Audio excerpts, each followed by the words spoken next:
Assalamualaikum warahmatullahi wabarakatuh.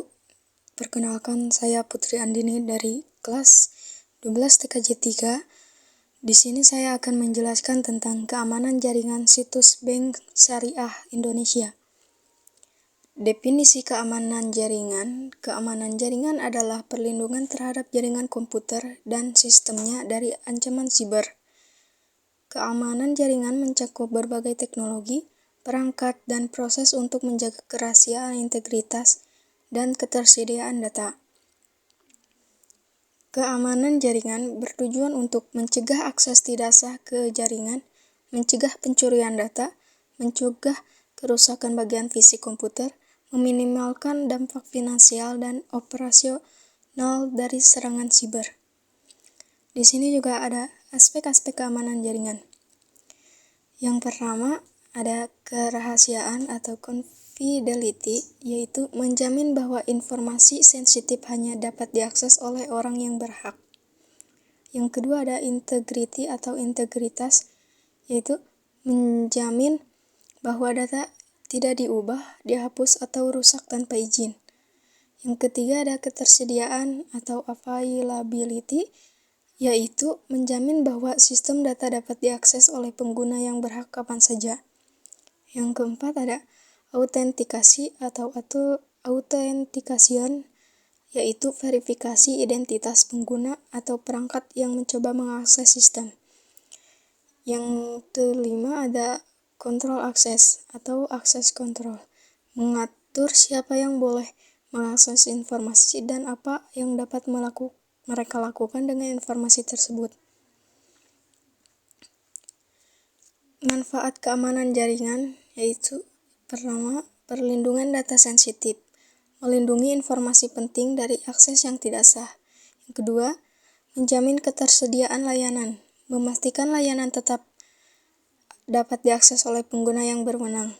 Yang ketiga, mencegah serangan siber, mengurangi risiko seperti malware dan ransomware.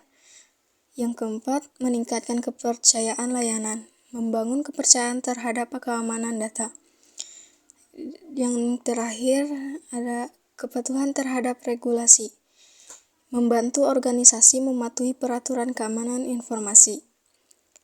Di sini juga ada kasus tentang peretasan data bank syariah.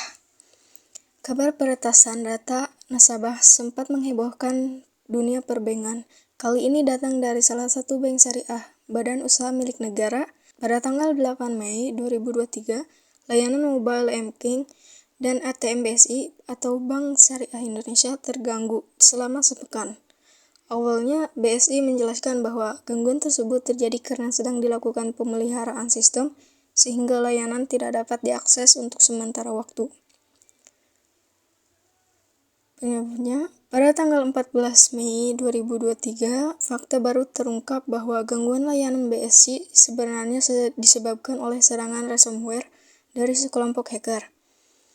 Ransomware adalah jenis perangkat lunak berbahaya yang mengunci akses ke sistem komputer korban dengan mengenkripsi data untuk meminta uang tebusan.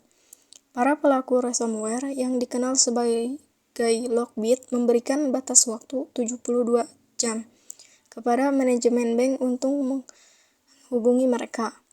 Tidak main-main, hacker tersebut mengancam akan meruntuhkan reputasi bank secara menyeluruh jika tuntutan mereka tidak dipenuhi. Alih-alih menghiraukan hacker, pihak manajemen BSI justru berdalih bahwa layanan BSI sedang dalam masa maintenance. Namun, pada akhirnya hacker berhasil menginfeksi sistem perbankan BUMN tersebut dan menyandra data nasabah.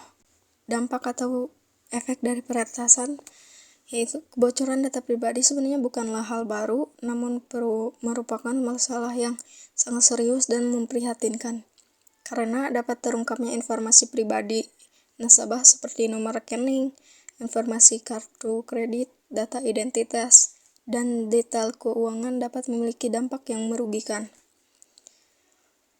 Untuk solusinya itu dengan penegakan ketat terhadap kebijakan keamanan data, penerapan teknologi yang aman, dan transparansi yang tinggi dalam mengatasi insiden kebocoran.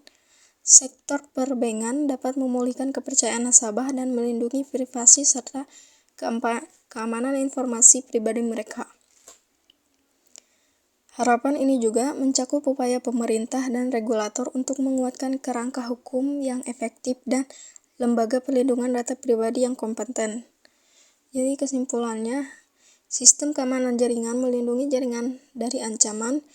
Peretasan data Bank Syariah Indonesia pada tanggal 8 Mei 2023, peristiwa ini menunjukkan bahwa perbankan perlu meningkatkan ketahanan sistem elektronikanya untuk menjaga keamanan dan kepercayaan nasabah.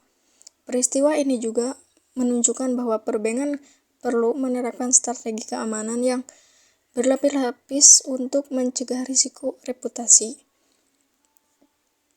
Peristiwa ini menjadi pembelajaran bagi perusahaan lain untuk meningkatkan keamanan sistemnya.